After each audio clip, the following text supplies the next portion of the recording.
What's up, guys? Matt Vaughan here, CardsChat Pro, and I'm back with another video. Play and explain. You're going to be hearing my thought process in real time, but cut up to the hands that are most interesting, and perhaps with interesting decisions, maybe tough spots, or just instructive moments. So we're going to get into it here. And yeah, I hope you enjoy. Leave me a comment down below. And don't forget, I have an AMA thread on the CardsChat Poker Forum, so you can submit your own hands if you want to hear my thought process on them. Let's get into it. Here we have an open from the small blind over a limp 10-9 offsuit, just a little too weak. 7-8 suited in the cutoff here. I would probably consider 3-betting this, but you'll notice that the flatter only has about $20. That's going to lead me more toward call or fold here. I am going to call. I think it's at least close. Here, easy open under the gun with the ace-jack suited. 8 max here. Whole flop a whole lot of nothing here. We do have a backdoor, but multi-way, we're just going to be forced to play pretty fit or fold for the most part. It doesn't mean that we straight up always have to be fit or fold, but it's going to be, we're going to need more equity to continue. We're going to need sort of reasonable equity to even stab in position. And we'll have to be even more careful from out of position. But here, very clear fold as this player leads pot into the field. 3-way here, we have the option, I would say, to see bet or check, but again, multi-way, we're going to be doing a lot more checking. That's what I'll do here. We can potentially peel if there's a bet and a fold, but if it goes bet call, we probably just have to fold. So we do pick up quite a bit of equity. The king is also a very good card for us to bet on. Maybe we can get somebody off of a 6 on 2 streets. We also just protect equity against like queen 9 and things like that. Queen 9 is a bad example because it has very little equity. I suppose a better example might be something like 7-8 that we could get to fold. Here we just pick up a pair that is often good, but I think that if we bet, we very often get a 10 or a 6 to fold. I'll just check this back happily. He does have a 6, so maybe we can bet small here. Betting small is an important part of the strategy multi-way, but pretty okay with how this one went. Picking up pocket queens here in middle position, going to be a very straightforward open. Not much to say here. I'll use a standard size of 2.5x. We get a call from the low jack, which is, I mean, from a theory perspective, not going to be optimal, but you know, these sort of should be fairly soft games. Again, multi-way, we have to do a lot of checking. This is maybe going to be the theme of this video today. I will check this board quite a bit out of position, and I am going to check with this hand as well. Even though pocket queens rates to be the best hand, it doesn't mean that we're allowed to just bet everything. Now, when it folds here, we could potentially consider check raising, look to get it in on turn cards. The Queen of Hearts means we don't have to do quite as much protecting, so I am just going to peel against pot. Ace of Hearts obviously brings in the front door flush. We block a good amount of combos, having a Broadway heart in particular, but it's also not a pleasant spot. His small bet sizing makes me feel like he's almost polarized. A lot of people won't do this with a wide range. They'll actually do this with a fairly tight range, but I think we often still have the best hand, and with a heart we can't give up yet. If he bets again, it's certainly unpleasant. I think we rate to lose quite frequently, and he even checks back a hand that beats us, which is pretty wild. You don't really expect him to check back a set there when all we've done is check call twice, but people get a little scared. And so when people do put in a lot of extra aggression, you know, it's not the best. Now, I would say we probably minimized our losses there. We did get, in this instance, lucky that the Ace of Hearts came out. But I think all in all, that was played okay on our part. And if it was not multi-way, I probably would have lost more because it might have gone bet raise or check raise on the flop instead of check call. And then 1/3 on the turn, of course. So again, pocket jacks are a decent pair. We're definitely going to be continuing. But when we're up front, I'm not going to 4-bet against a cutoff 3-better. He has 3 players left to act behind him. Our range is tight. He shouldn't be super wide. Obviously, flopping top set, very lucky here. Very coordinated board that gets only scarier. I don't see him checking back a whole lot of queens plus. I don't think a lot of people check back these boards enough with overpairs. So when this card falls, I think he has a decent amount of like 10s and ace king. I'm just going to bet very small and essentially just hope to take it down or get a small bit of value. But if I bet big, I'm usually isolating myself against better hands. Same reasoning on the river. If we're going to be betting things that aren't straights, we cannot bet large. And somehow he has queen 10 that doesn't bet flop, doesn't find a raise on any street. And again, we just lose the stone the stone minimum in a massive setup hand. So it's important to note that I'm not playing these hands trying to lose the minimal when I'm behind, but it is noteworthy that the strategy as a whole that I'm employing allows me to lose less. Now here, I do think we have to peel one, even though there's a bet and a call. I think a 4 can certainly call one street, or a pocket pair worse than ours can call one street. The second bet is alarming. I think we can just let it go. This is an exploit though. I think that a solver is just going to find a call at least one more time here, but I'm going to find the fold. Here we're going to find a peel in the big blind with ace 3 of hearts. Again, we're going to be playing a multi-way pot. Pretty noteworthy that this is just going to kind of keep happening. Not going to be leading on this type of a board too often, and certainly not with ace high with the backdoor, where if we get raised, it's sort of it's a little bit tragic that we just don't get to see a free card.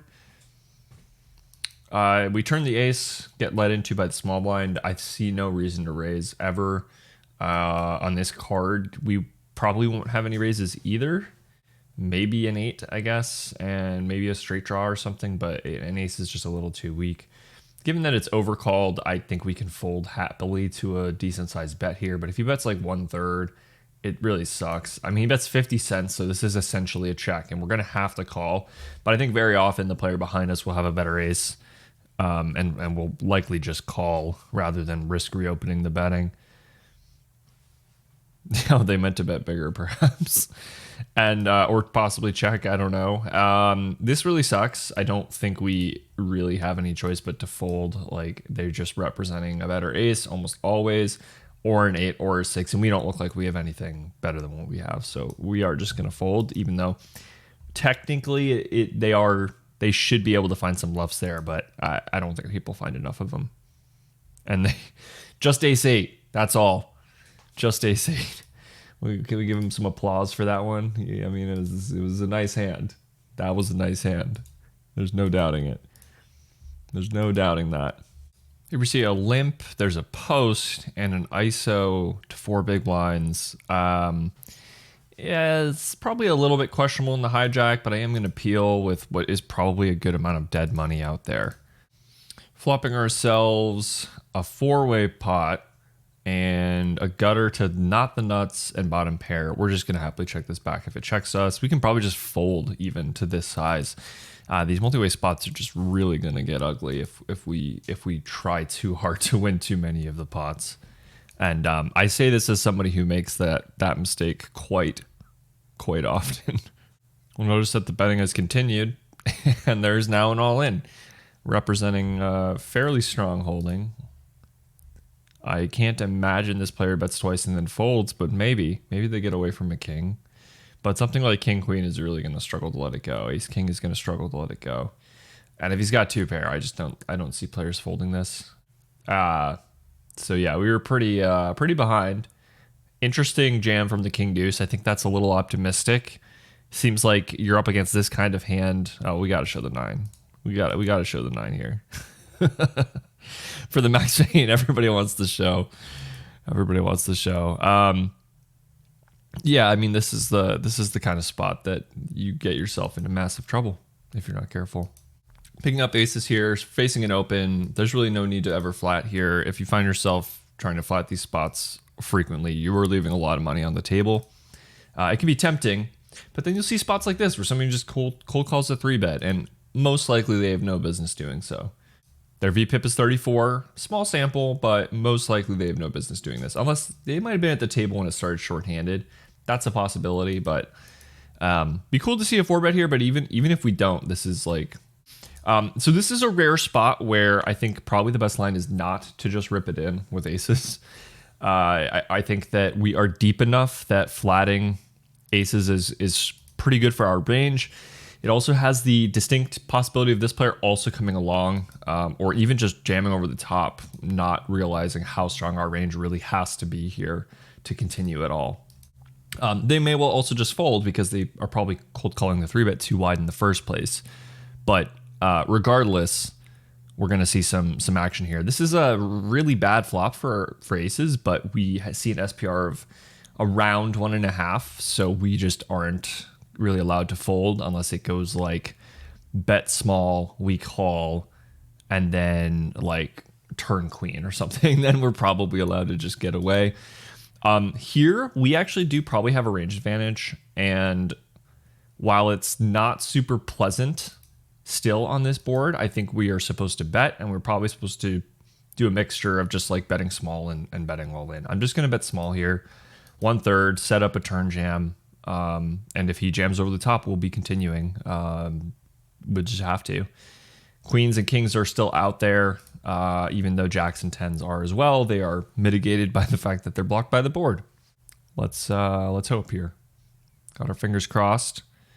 If he has ace king, we put him in a very tough spot with this small size, by the way, if we were to jam or bet any larger size than 1/3. We could even probably go a quarter here. But if we go to any larger size, ace king just happily folds. Meanwhile, if we bet small, it's kind of like ace king feels kind of dirty folding. And that's a big point around sizing, is you often want to make certain hands in your opponent's range. You're targeting certain hands, right? You want certain hands to struggle to make a decision. It doesn't mean that they will make the right or the wrong decision. It just means you're putting them in a tough spot. And that's where a lot of deeper poker concepts come from, is making certain hands indifferent to whether they call or fold. So again, super multi-way spot. We flop top pair with second nut flush draw. Player leads out for half pot. This could represent a wide range of hands, but most of them will either have a spade or be top pair or better. So it's not a spot we want to raise. If we raise, we isolate ourselves only against the better hands or the ace of spades. And that's just not really that great. We're not in a great equity standpoint if that happens. We're still not in a great equity standpoint, in my opinion, here, regardless. And if he bets this river, it's pretty gross. Him checking is very good. I think king jack, king 10 can still be in there. But we probably can't target that. Even though we shouldn't have a 6, even though we don't have a ton of flushes, the opponent is just going to be in a really tough spot if we bet. So, man, see, this is really unfortunate run out. He just turns the gutter, which is his only live out, and we can never fold on it. And then, I mean, we get lucky on the river because we probably call one more bet on a lot of other rivers, but still not the run out we needed for sure. And his lead out is definitely not. I don't know why I always say his. It's because like poker right now is probably like 90-10, 95-5 men, at least live. Online, it's harder to really know, but we know from like YouTube channel statistics, like at least for my YouTube channel, the vast majority of my channel is male subscribers anyway. So I think that this player's lead essentially represents too polarized of a range for him to have that hand in it. You could see that, like, yeah, I didn't raise my hand, but he had so little equity, it wouldn't even have been correct to raise my hand if I knew what his hand was. And so I think that that's a really interesting sort of dynamic where he's not really gonna get the value that he would like to.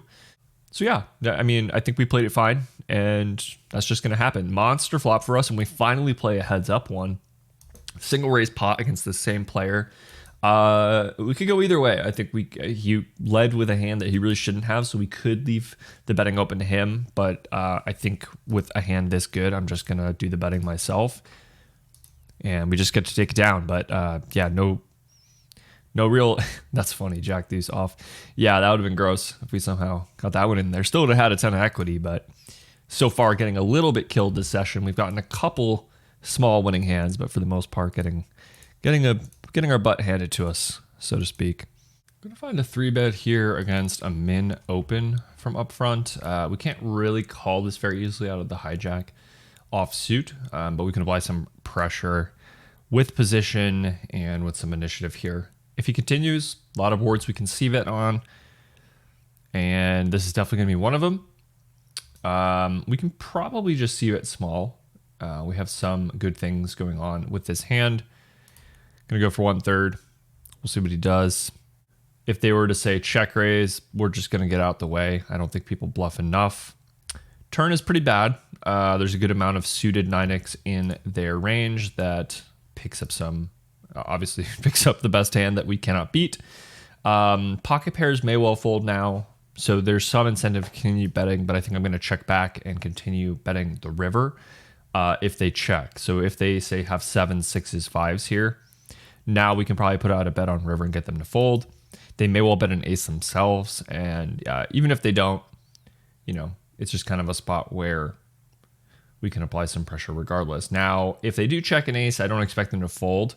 I expect them to be relatively inelastic to my sizing. So rather than like overbetting and just still getting called by an ace, I'm just going to go for 3/4. It's a size I would go with ace king, ace queen. Get snapped, so probably ace deuce, ace 10. Ace deuce through ace 7 suited, and then like ace 10, ace jack, obviously. Pretty reasonable, I think, line from the opponent. You'll see a lot of just like random bluffs from me, and as well as ace king, ace queen. So it's not like he wants to check raise. And if he bets, I probably just fold a lot of those bluffs. So I think he played it well, he or she. So here I'm going to do something that I don't typically recommend, and that's cold calling the set mine. I think because it's multi-way, this has potential to be fine. It's definitely iffy, by the way. This is not like a super slam dunk, but I think in a softer game, the likelihood of this just going 4 or 5 ways is fine. Of course, somebody 4-bets to half their stack after limping, it looks like. So we just have to get out of there. Could it be ace king sometimes? Yeah, sure. But I think it's aces, kings, queens more than it is ace king. So we're going to get out the way. And wow, we're still going to get to see what happens, I guess. And of course, a board that we would... Interesting. I think they just announced maybe they were worried that it was aces. Yeah, so it was in fact queens. Jack 10 of hearts flopping the world, but still in bad shape with a little more equity than it should have on this turn card. And gets there. Wow. Kind of gross. You put in half your stack with that hand and just get there. I mean, 4-bet pot for half the stacks. I thought I was running bad. Well, granted, I'm losing it on the bigger table, but still not fun. Well, I feel for you, Owen, and yeah, hopefully we don't play any more like that. Find an open here again from under the gun, and like we said, the session's not been going our way, but it's important to kind of keep a level head, just stick to the ranges you know are going to be effective. If you don't know about that, feel free to check out the 30-day winning poker course. I've also got some videos coming out on ranges and how to think about them and constructing them a bit more as well. We go super multi-way, and this is just going to kind of be the theme of the day. Unintentionally, by the way, the theme of the day, but we're just going to have to play very snug in a lot of these spots. It's just, even if you run this through a solver, you can't really do 4-way, but if you have simple 3-way, you'll find that the solver does a ton of checking, even as the aggressor out of position, because it's just very hard to have a big equity advantage or nut advantage, meaning the very strongest hands that can be held on a given board, who has more of them, right? This is a card we could continue checking on, or we could consider betting, but I think with ace high and the draw, we'd rather take a passive line. There's just too many hands that now connect with this, like 10-9, 9-8, that will never fold, and that I think maybe we get to fold by river. That's the one thing that I would consider, but because we may go multi-way to a river, and we don't know if the river improves somebody, that makes it really tough. Now here, this is a pretty funny spot, right? I think that we probably want to go for a small bet, hoping that somebody with a straight will raise, somebody with a pair will call. And if somebody with a straight raises, we just come over the top for infinite, because they're going to feel like a jack is pretty much the nuts here. So, and this player, by the way, is kind of on tilt. He's expressed that he's on tilt. So I think you could just go for pot, but 2x pot here is like super reasonable. So that's what we're going to do. He snaps, same hand, which is also going to happen sometimes, of course. But it doesn't mean that we're wrong, right? I mean, we have the stone nuts. He can have hands that feel very nutted. And it's interesting, right? Like he goes, damn it. Like he expects I would have done that with a jack, perhaps. Like just a jack. And it's just never happening. I just never would have done that. So definitely noteworthy, and definitely something to, you could tell he's on tilt. He's not even on tilt at me, but he's just on tilt at the world. I do feel for you, Owen. We've all been there. I'm not exactly winning this session myself. But yeah, these multi-way pots, you really need to notice that like these hands are gonna really, really sort of pin down, funnel down toward the really, really strong holdings if additional action goes in. Now, in that spot, it didn't go in until the river, but it still kind of holds true simply because the range is involved. It's just so easy for somebody to have a strong hand. He checks, so limped pot, 2 blinds, and a cutoff. I'm just going to bet out here with this flush draw. I'll have plenty of weaker kings that want some protection draws besides this one. Even hands like 4s, I might not raise pre. So I think I'm just going to barrel this off. I think J West is going to have plenty of like Jack X that calls once or twice and then folds. And that's what happens here. So we do get to finally take one down. Feels good. So looking likely that we're going to play back-to-back hands here. Oh, I got knocked off the table for playing too tight. I didn't even notice. I got to be careful over here too. We're definitely going to play this one. But also with the VPIP requirement in place, I need to play a little bit looser here the next like 10 hands just to make sure that I stay in. Not really gonna be able to continue on this board though. 2 overs is definitely tempting, but with no front door, no back door, no connection, we can happily fold. So picking up pocket kings here on the cutoff, we'll happily 3-bet if available. And if not, I would of course open. Just going to go for a 75% pot 3-bet here. I've talked about this in previous videos, but I could go 3x. I could do something that was like a little more technically correct, but I'm just going for simplicity in a lot of these spots, trying not to make any large mistakes. Waiting on the big blind action here. You always wonder if a 4-bet's coming, but this time it does not. And we'll probably get into 1 or 2 more interesting pots here before calling it quits. Easy big blind defend here. We could even consider 3-betting, but I'll do a lot more flatting out of the big blind. Flop king high and a gutter on a somewhat tricky board. We do block king, queen, and queen jack, so we could certainly consider check raising. I'm kind of conflicted though. It's certainly a board that the opponent probably has a bit of a range advantage. So I think standard would be to just call, but I am going to go for a small check raise here. From a mathematical standpoint, the smaller we size it, the more similar it is to if we had just basically called instead. He does call, which is indicative of obviously like at least an ace, I would say. But I am going to put the pressure on here and small overbet, I believe, if I can. Trying not to massively overbet. And if he continues here, I think we can potentially just give up. The overbet is going to probably be pretty effective against getting a weaker ace to fold, and I'm not sure if we're getting a better ace to fold by river anyway. Now, granted, taking this line probably makes it so that a queen would play this way always as well, which is part of why I'm somewhat inclined to give up. Jamming is somewhat attractive because that potentially gets an ace to just fold no matter what, but it's hard to know at these stakes. Players play a little bit differently, and they might just be willing to go with it, not really believing. They just sort of decided on the flop that I didn't have it. Now, obviously, if he bets, we're just snap folding. And yeah, most likely he just has it here. Note that just because we have blockers to good hands doesn't mean he can't have the ones that are still possible. You just can't have the ones with the king of hearts or the jack of diamonds. So a bit of a failed attempt there, but that is okay. And it's just kind of the name of the game sometimes. As you progress as a player, you're going to look for more aggressive spots, and some of them will work and some of them won't.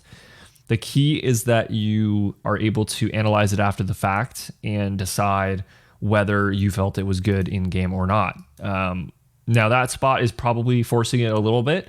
I would need to run that one in like GTO Wizard, a GTO check afterward to really feel good about whether that was actually okay or not. But we are going to just forge on. We'll see the conclusion of this hand, see what we're dealing with here. Probably have to peel 1 against a bet, unless it's like pot or larger. But most players don't really do that. Pretty bad card, especially for his check back range. His check back range contains a lot of Jack X, I would say. A lot of like Ace Jack, Jack 10, maybe even some King Jack. So we're just going to give up here. And that's going to do it, unless this next hand is super interesting. Again, this has been Matt Vaughan with CardsChat, and appreciate you all for sticking it out with me here through this Play and Explain. Again, I have an AMA thread on the CardsChat Poker forums, link in the description down below. And I hope to see all of you over there. It's slowed down. There's not as many questions. I love getting the hand questions and some of the other types of questions as well. So I'd love to hear from you all. We are going to play this. We are going to play one more on the recording here. And looks like the theme of the video will continue, as Multiway has been the theme. And we flop ourselves 2 overs and a gutter. And this is the kind of spot where if it does check to us, we certainly now have the option to bet. We have, I would say, enough equity. But we're going to have to bet small. And that's just something we're probably going to do with the entirety of our range in a spot like this. It's just kind of basically account for the fact that our range is not going to ever have a big advantage multi-way, even if we hold some of the strongest hands. That's not to say some of our nutted hands won't be best at a very high frequency, but our range compared to the other ranges collectively can only be so strong.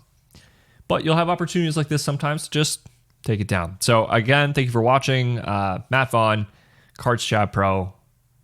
Excited to have you along with me, and I'll see you in another video soon.